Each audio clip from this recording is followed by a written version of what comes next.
All right, Marcia, what's been going on in your life? It's kind of a tough question in because what there's always aspect? like a Yeah. million things going on Yeah, like what aspect? in like the general chill aspect. The general chill aspect. Yeah. Well, I feel like there's been a bunch of things going on and a bunch of like super exciting things going on. Tell us. Okay. Well, I've kept my December pretty busy. Yeah, But, like, 'cause some of your other that- months are not busy. Yeah, no. Actually, this December is kind of stressing me out a little bit. But Jordan, no, I don't know where I was going with that. I'm sorry. It's Oh, okay. you're in a play. Yeah, I am in a play. And thankfully that's in like 2 weeks, and then I won't have to worry about it anymore because it's like I don't know how good of an actor I am, so No, I think we're good. okay. Your mic, I can like barely hear you. Yeah. Really? Yeah, there Is that better? That's better. Okay. Anyway, and then also I've been asked to lead worship for a couple different things, which is super exciting because that like I actually just realized this might be blocking things.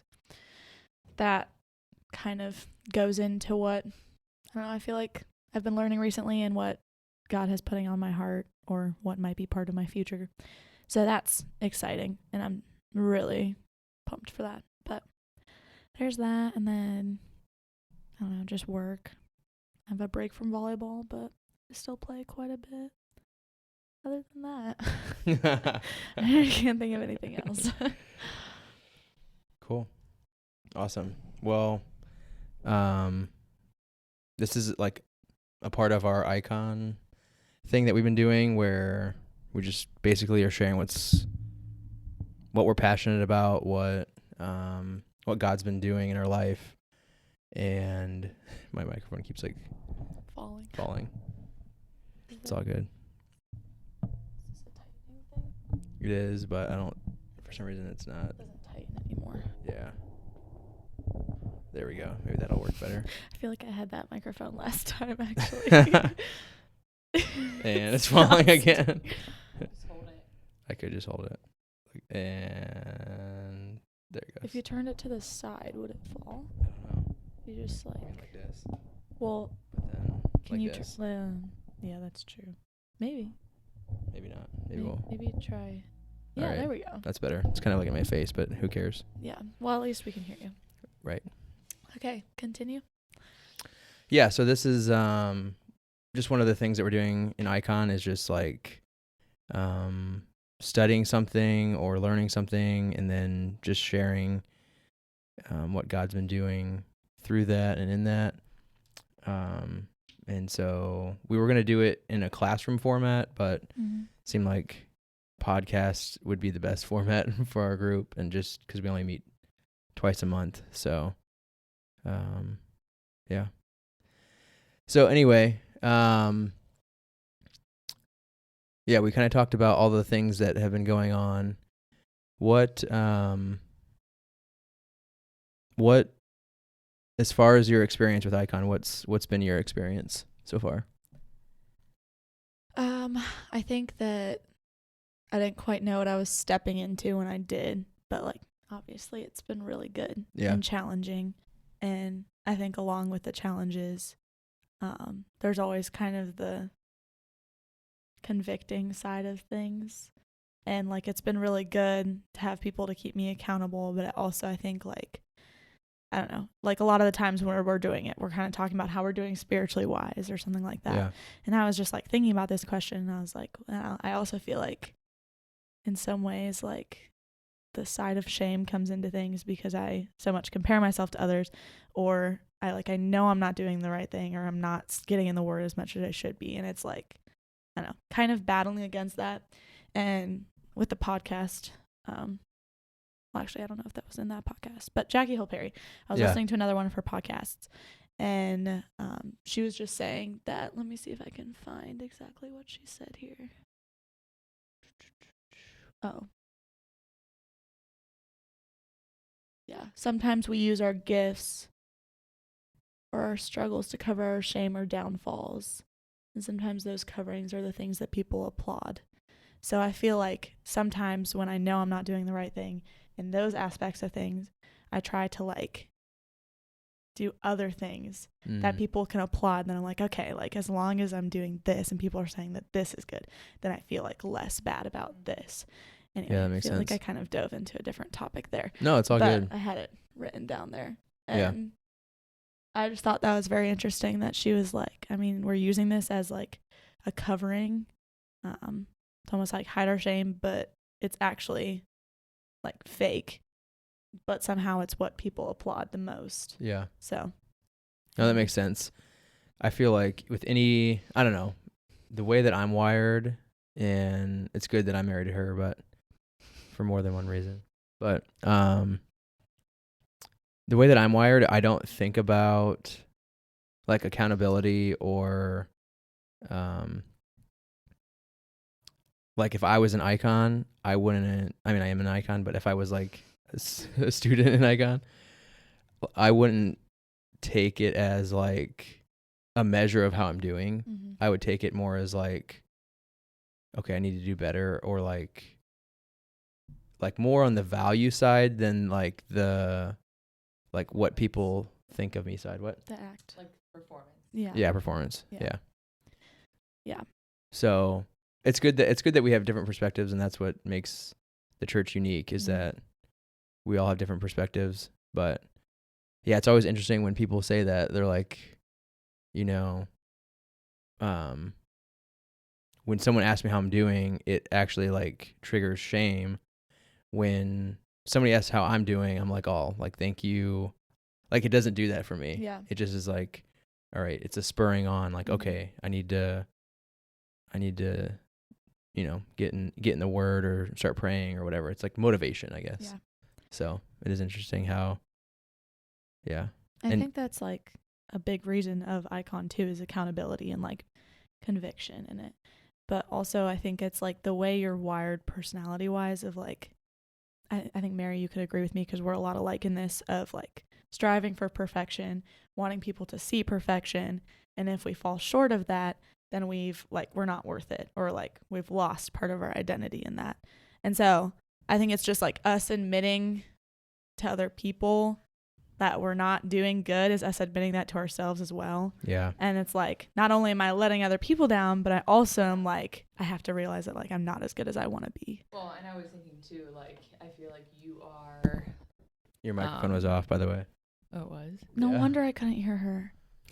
You are a natural leader, and I feel like you know that. And so it's probably harder too than to admit like, oh, like I haven't been as diligent as I want to be, or I've been falling short, because like you are a leader and people do look up to you. So that could be part of where that shame comes into, maybe. Mm-hmm.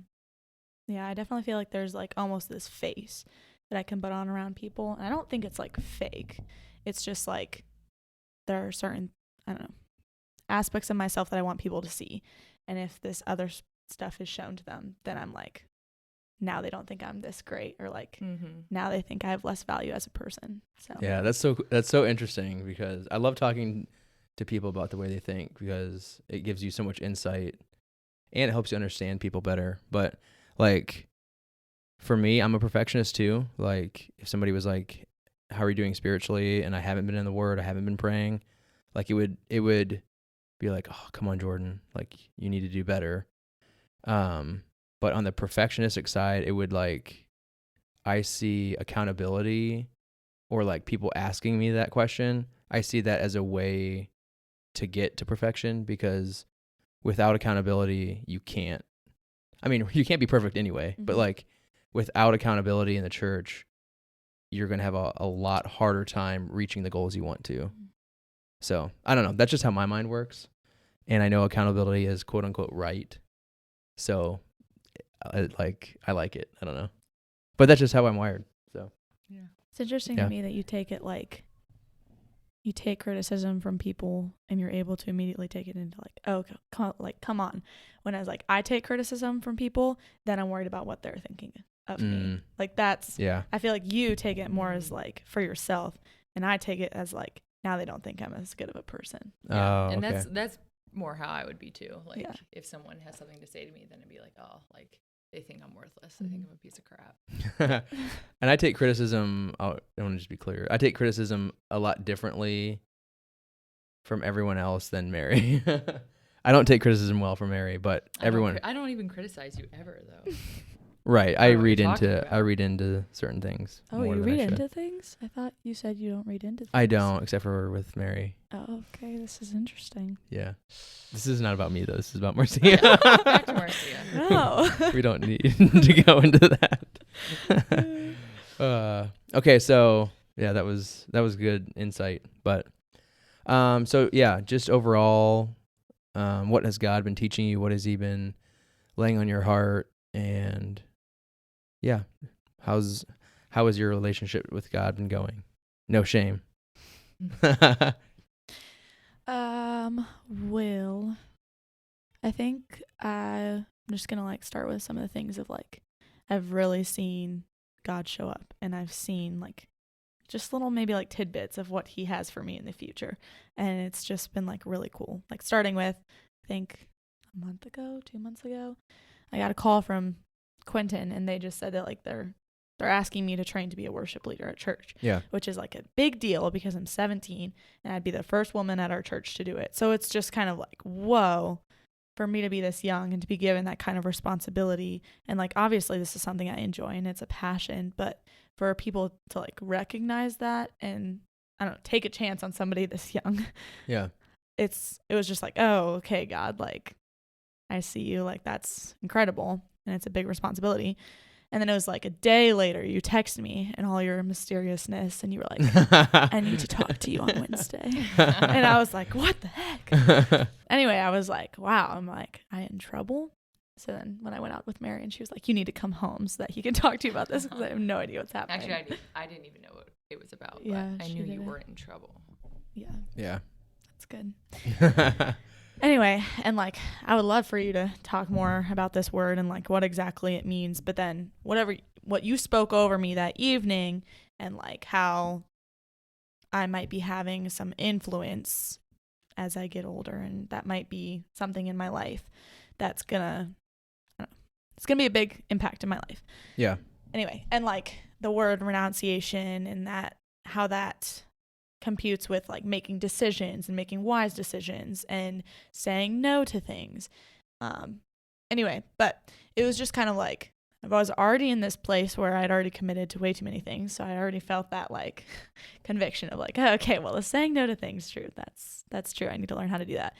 But it was just like incredible to me. I mean, you had said that it might be something to do with speaking, Yeah. which is like never would have expected that, but it just kind of was crazy to me because it's like so much of this is being shown to me at 17, and in some ways it makes decisions easier. In some ways it makes them way harder because Yeah. I already am someone who fears making the wrong decision. Right. And so it's like now I have this weighing down too of like, how do I know what's gonna get me to that place the fastest? So, or in the best way. Yeah. So, I mean, I don't know how much you were going to go into now. No, we can talk about about that word. Okay. It's renunciation, and so I'll give you the short story.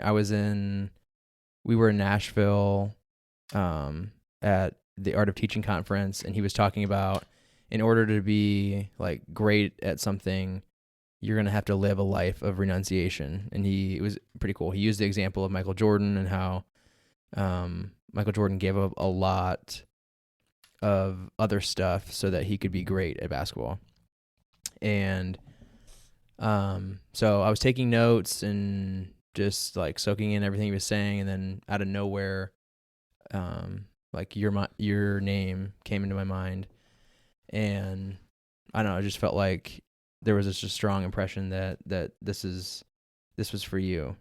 So anyway, the renunciation word means the act of rejecting something, particularly something that the renunciant, that the person has previously enjoyed or endorsed. So basically what it's saying is that the idea of renunciation is like, in order to be like great at something, you're going to have to give up things that are good things to be great at that one thing. And so I don't know what exactly that means or how that applies to you, but yeah, I don't know. I think it's a good concept for, I mean, it's not a concept for everyone. There's going to be a lot of people that do a lot of good things and aren't like necessarily great at one thing, and that's fine, but yeah.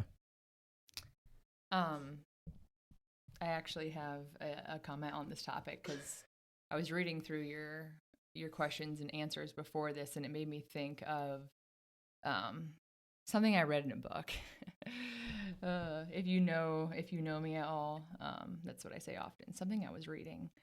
Anyway, so I was trying to find it today, and I thought it was really good. So I just want to quickly try to like paraphrase what it says, but it talks about how Jesus, when he got baptized, it was kind of like the turning point in his life where he got clarity about who he is and what he was called to do. And so, so Jesus, he went out, he was proclaiming the good news of God, and then within a day, like the word on the street was that, there's this man named Jesus who is like a radical preacher and he's exciting. And so on the second day of his work, Jesus like went out early in the morning to pray, and his disciples found him a few hours later, and they said, everyone's looking for you. Like, they want to hear you. It says Vanity Fair is calling and they want to do a piece. And what you would be expecting Jesus to say would be like, yeah, let's go do it. Let's go talk to these people. But instead, Jesus says, no, like, I'm not going to do that.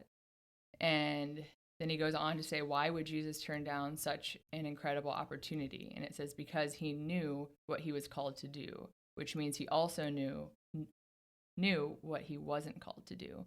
He wasn't just called to Capernaum, he was called to Galilee as a region, and then later to Israel itself.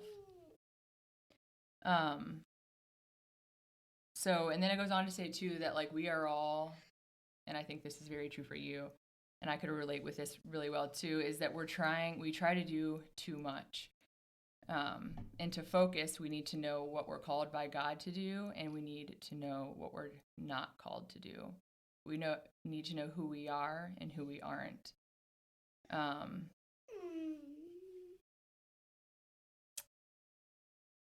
It says it's not just important to know who you are and who you're not and what you aren't called to, as it is to know who you are and what you're called to. Because in the clear your sense of identity and calling are, the more you can focus on what God made you to do. And it says you start by saying yes to God's calling in your life, and then you say no to everything else. Mm-hmm. That's really good. That's really good. I feel like that's kind of a segue into like what we've been talking about, and what, I guess what you've been talking to me about is, well, you sent me that clip from Jackie Hill Perry. I don't even know. That was like probably 2 months ago or 3 months ago. Mm-hmm. And so I don't know. I feel like that's a good segue into that. If you want to, if you kind of want to explain that clip, and then we'll go into the whole thing. Yeah.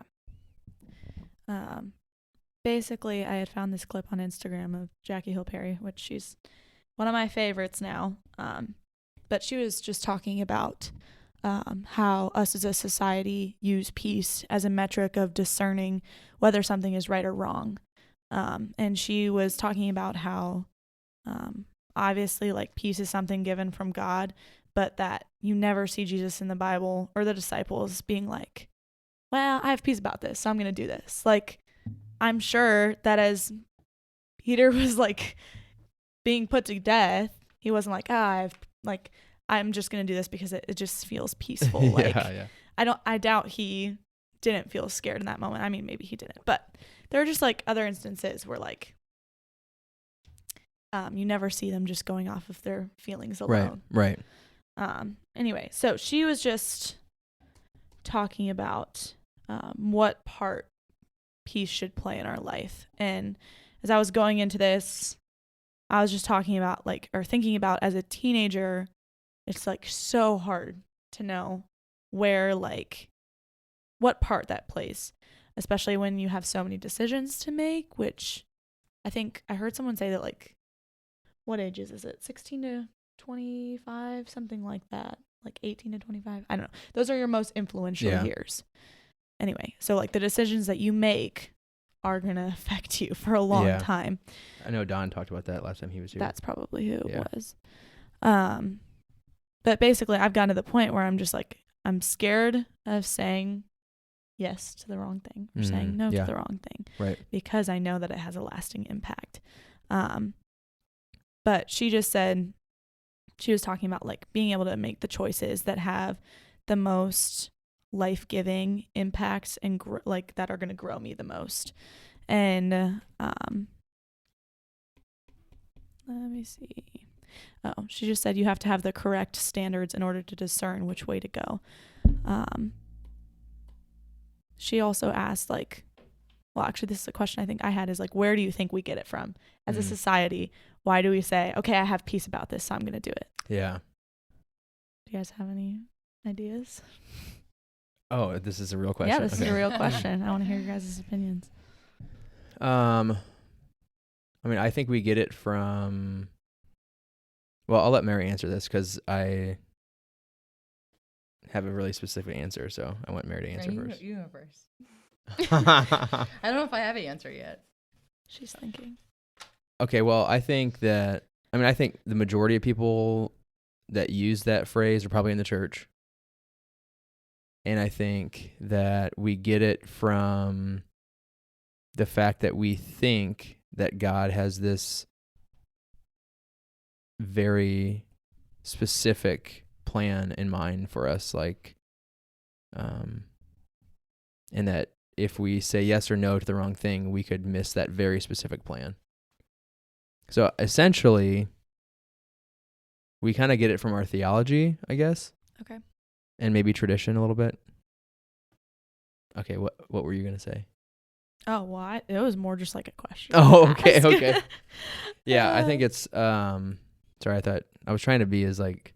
It's interesting because something else that I read in a book was talking about like your vocation and like things that you do, and like you could be good at something, but if you're not like challenging yourself, like, then you're not growing. And if you're not growing, like, is that a good spot to be? And like a lot of times, like the things that we do that are challenging and growing are not things initially that we are like, okay, yeah, I have peace about that. Like I have peace about going to Africa, or you know what I mean? Like, I don't know. Yeah, that's a good point. So do you have anything else to say to that, about that? Because I was going to kind of move into like the next part of that.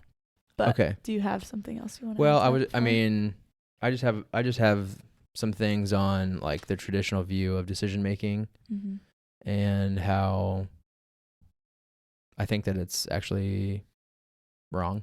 But okay. I might go into this first just because I feel like this more segues into it. Yeah. But basically, when I was thinking about this, and obviously they were talking about it, but like peace can be, do you agree that peace can be a feeling? Yeah. That's something that you can feel. Yeah. And they were just talking about how obviously the heart is deceitful, and the Bible says that, and we can't just follow our hearts wherever they take us. Yeah. Jeremiah 17:9 says the heart is more deceitful than all else and is desperately sick. Who can understand it?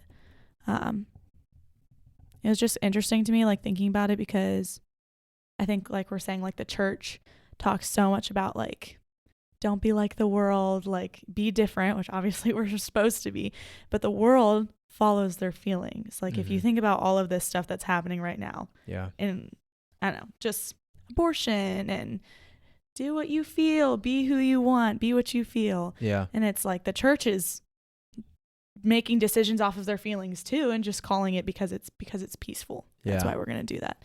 And that's a good point. She was just saying, she was like, I mean, if you know Jackie Hill Perry's story, but basically like she was a lesbian before she Mhm. met God and everything. And she was like, I was out here being a whole lesbian and like, and I robbed JCPenney's and guess what? I had peace about it. Oh And yeah, it's yeah, I remember like, saying that. Yeah. It was just interesting to me that like us as a church, we like to use it as an excuse for our decisions Yeah. when it's really not, it's not a strong foundation to base whether it's a wise or good decision off of it. Yeah. That's a really good point. Yeah, I never really thought about how it's the same as the world. It's just we code it in saying that because there's peace, that it must be from God. But that's it's just a feeling. You know what I mean? Yeah. But we don't do that with other feelings. We don't say I'm angry at my, brother or sister because God gave me this anger. Because the you know? Lord told me to be angry. That's a really good point. Yeah. So this might be kind of going into it, but so I might talk about No, this that's fine. first, Go for it. but I think it'll segue Yeah. into your point then. But basically then she went into, we have to have a higher standard, a God-given standard for determining our decisions, that it can't be subjective. And I looked up the dictionary defining of subjective just so I knew exactly Okay. what we were Yeah, talking yeah. about. But it said based on or influenced by personal feelings, tastes, or opinions. Yeah. And she just said it has to be outside of us. So she started with, there are 3 different things she gave. And the first one was, is this decision pleasing to God? Does it glorify him? Is it holy? Does it line up with scripture? And obviously we can test all of that with scripture. Mhm. And then she said sometimes there are decisions, which this one has caught me already so many times, where it's like they're both pleasing to the Lord. They both glorify God. Yeah. How are you supposed to choose? Yep. Like, how do you know if it's right or wrong? And she just said, thinking through what opportunities you're going to have. Who are you going to be able to share the gospel with while you're there? Like, what's going to glorify God the most in those different situations? Obviously, you're going to have different opportunities, whichever one you choose. And those are kind of some of the things, like which decision would put me in the place to witness to people, which decision would grow my faith or push us closer to Christ. And then the second one that she talked about was, is it honoring our neighbor? Because obviously we're called to love others more than we love ourselves. And I also was thinking about it, a little convicted when I was listening to this, of like, sometimes I make a decision because it feels safe, or like it's a self-centered, because like it's going to bring me the most attention or praise from people. Like it's going to feel good, so I'm going to choose that. Mhm. So if it feels good, then I'm probably going to have peace about it. So it's probably the right decision. Right. Like, yeah, if I'm being given words of affirmation for that, or if I feel like it's positive from somebody else, if they're telling me that, those types of things. Sorry, I'm just trying to see if I had anything else. It is interesting though, as far as like thinking about peace as like a feeling versus like a virtue, Mm-hmm. because Paul was always in like some kind of like trouble. Like he was in jail, or he was being persecuted or flogged or everything. Mm-hmm. But he had peace. You know what I mean? So like, it's interesting to think about that in the feeling sense. Like, did he feel peace, or did he just, was he so consumed by the gospel that it was just like, there's nothing you could do to him for him not to be peaceful? Kind of like he chose peace. Yeah. But my question is, like, was he given peace in the midst of those situations, or did he make decisions based off of that peace? Right. Yeah. No, he definitely didn't make decisions based off Mhm. of that. Yeah. No, that makes sense. It's a good way to... Sorry. No, you're good. Didn't mean to interrupt you. No. The third thing, just so we can finish up and head into No, what you you're were good. You're saying, good. but it's consider wise counsel, which this one, you guys know I like rant to you guys a lot about things, but this one I feel like is so good and is like such a confirmation from other people as well. Mm-hmm. But sometimes I can base a little bit too much of my foundation off of that. Anyway, but she just said praying and considering wise counsel from God, but obviously considering the God-given and perceived counsel from people who have my best interest in mind and who want to glorify God the most in the situation, and that have kingdom or God's kingdom in mind and the growth of his kingdom. And And then she just said, like, it doesn't always mean you have to do what they're saying, Yeah. but take it into consideration. Right. Like, at least dwell on it. Right. Think about it. Yeah. Anyway, yeah. And then the rest of my stuff kind of goes into more about, like, the in depth of, like, what peace means and how we're supposed to cultivate it and stuff like that. So if you want to go into. Yeah, no, I was just going to say, like, it's really interesting that you brought this up because it's something that I've probably made a mistake of.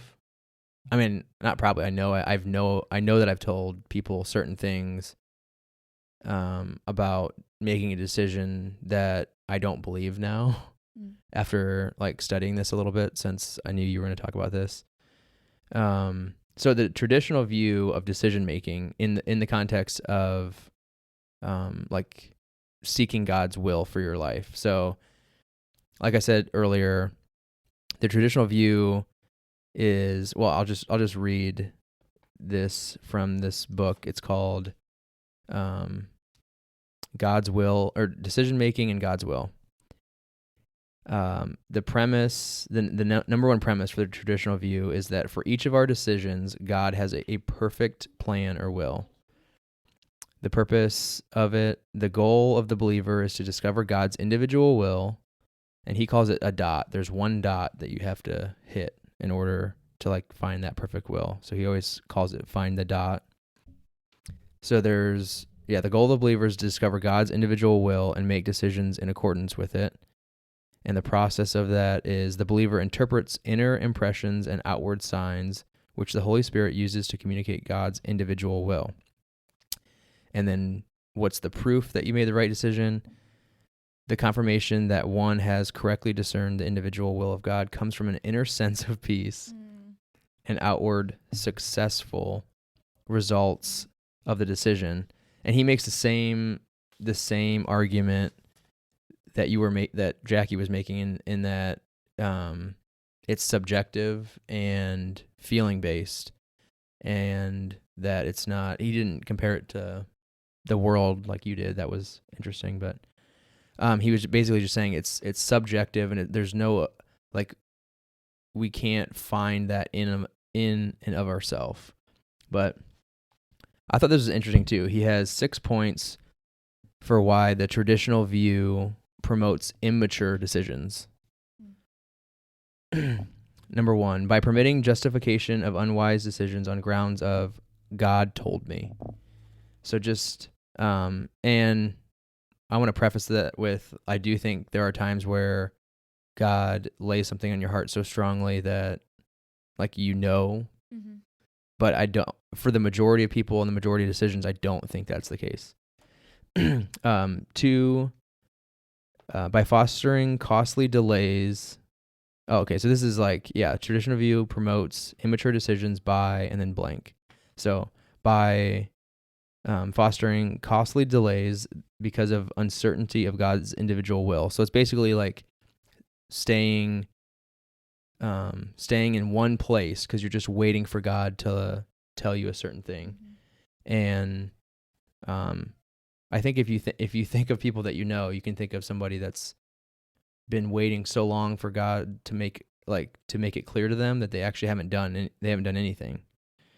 The third reason it makes immature decisions is by influencing the rejection of personal preferences when facing equal options.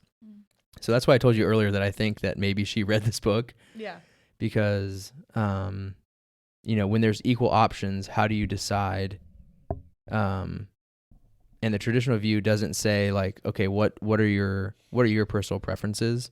They don't allow that, because if you allow that, then you might not be in God's perfect will.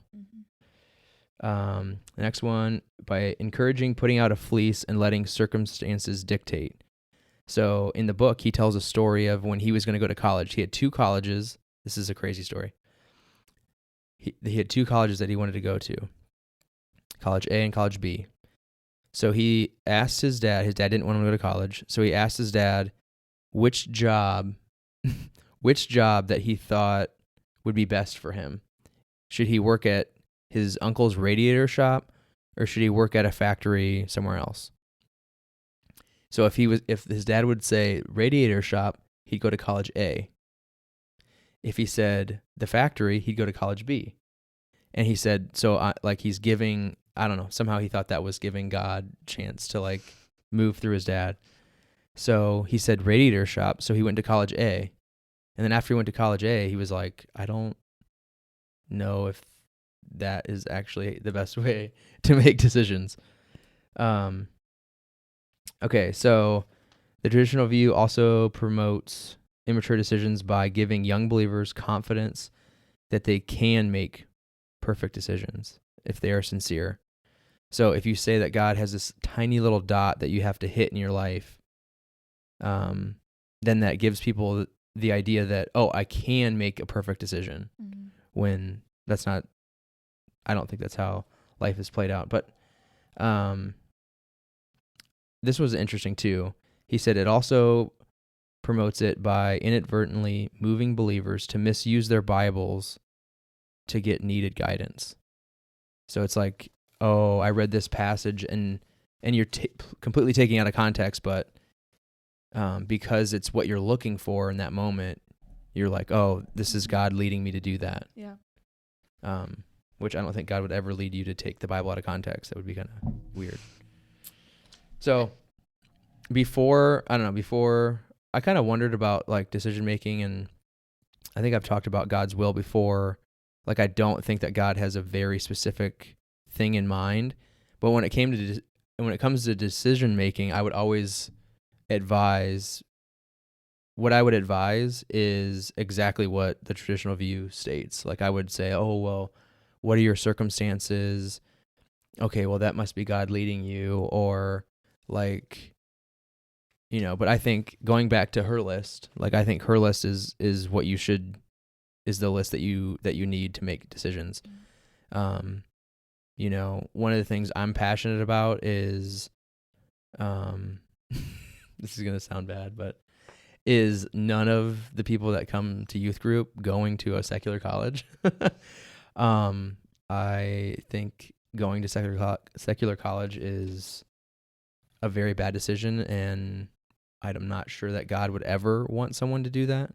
But I mean, I'm not saying that across the board, but it's hard for me to believe that when there's so many bad influences and so many things.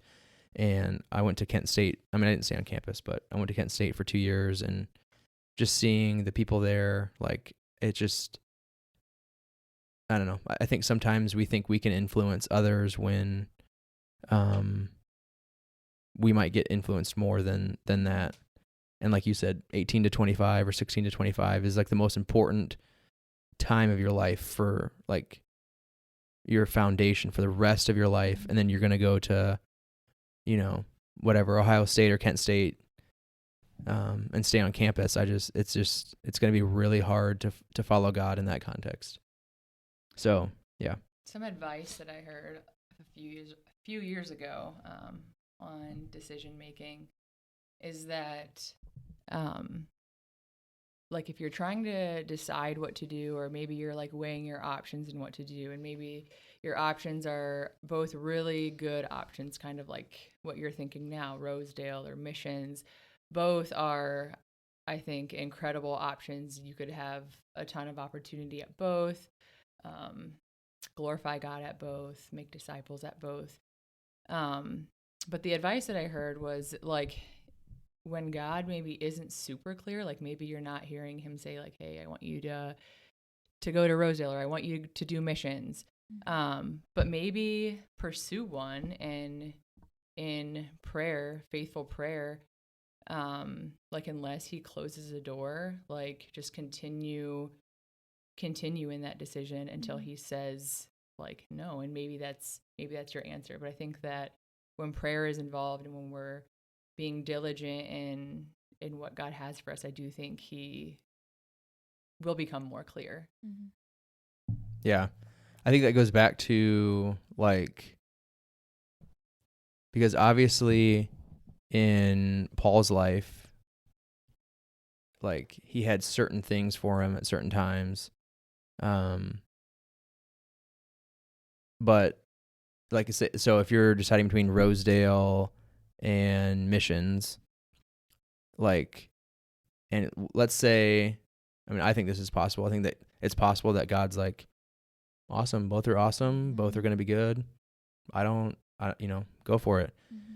And then, but yeah, like what you said, it's possible that maybe he does want you to go to missions for some reason. And so then he uses Rosedale. I just think that we do a disservice to people and put so much pressure on them to make the right decision. And we also we also put God in this small box, like, and say that God can't use, like, if God wants you to go to Africa, and be a missionary, and you choose to go to Rosedale. So you're saying that God can't use Rosedale to inspire you to go to missions? Like, I just feel like it's kind of putting God in a box that, like, he can't use other things if he does have a specific thing for you. Actually, now that you were saying that, I was like, just something I'm thinking about right now. You guys should help me process through. Like, when you're thinking about two different decisions like that, and like I was saying, like, you think about the people that you could influence or the impact that it could have on you. Like, I almost feel like it's choosing what areas of growth you want to be grown in, because both are going to create growth. I mean, probably, most likely. And like, if I go to Rosedale, maybe I'd grow in my theology or in like what I specifically believe in my relationships with other believers. If I go to missions, then maybe I could be a teacher to somebody, or like a sister figure, or like a mother figure. I just think there are like different ways that you could like grow in those different areas. So like, would that be correct in saying like you're almost choosing like what areas you're trying to push yourself in by choosing those different choices? Yeah. Yeah, I think that you can, but I also think too that like whatever you pick, you'll probably grow in a lot of areas you didn't even think you would. You know what I mean? It's hard to, I don't think it's a bad like basis to kind of choose that way if that's what you're thinking. But I think there's also probably so many different ways for both things that like you're like, oh, I didn't realize like God was going to teach me this like in this season. So I think too, it like certain decisions, like can be made in different ways. So like if you're choosing what career you're going to do for the rest of your life, and there's two equal options, I would go with the one that you're going to enjoy and you think you're going to be best at, because that's a long-term thing. Sorry, but for the like the missions versus Rosedale, maybe you're like, I want to do something that's really going to challenge my faith and really going to challenge me as a person for this amount of time. And so then that's what even though it's going to be harder, but you choose to do it because you want the challenge. I wouldn't say like if you have two equal options and you're going to do something for the rest of your life, choose like not always, but I don't know that I would advise to go for the more challenging one that you don't know if you're going to enjoy or not. Yeah. You know what I mean? Like if I had to go back and someone laid it on the table and said, hey, like if you were a youth pastor, you would love it. Or you could also, for the longest time in college, I thought I would just work at a bank because it would seem like the safest option. So they said like you can work in a bank and you might be good at it, but you're not going to really enjoy it that much. Or you can be a youth pastor and you're going to love it. You know what I mean? Like, okay, well, if I'm going to really love it, then I'm going to do that. You know what I mean? So I know that's kind of like after the decision, because I didn't know that. If I would have known that, I would have gone to like seminary or something. But going into that, like you ended up being a youth pastor because like you followed like wise counsel and you prayed about it, and you like went into the, like you weren't going to go against scripture in it. Right. So I feel like, I don't know, that's something that I have to remind myself of, is as long as like I'm praying about it and I'm seeking out wise counsel and I'm considering that and I'm reading the Bible, like I don't think I can choose a wrong thing. Yeah. Like, well, and there, like we kind of said a little bit earlier, like I think it's also like kind of like opportunities. Like, is there a good mission like that like there's open door. You're like, yes, like that sounds good. And I don't think that saying yes to one of those, like, I think that you could go to Rosedale, and I think that you could do missions too. Like, maybe there will be some sort of connection, like in saying yes to Rosedale, that leads you into missions, or you know what I mean? Like, you never know. Yeah. I think too that, and this is just my personal thought, but I think that God enjoys when, he enjoys giving us the freedom to decide. And I do think that, I mean, I think there are very like specific set things. Like in this book, he was talking about how there's like the traditional view has a dot. You got to hit the dot, but he sees it more as like a big circle.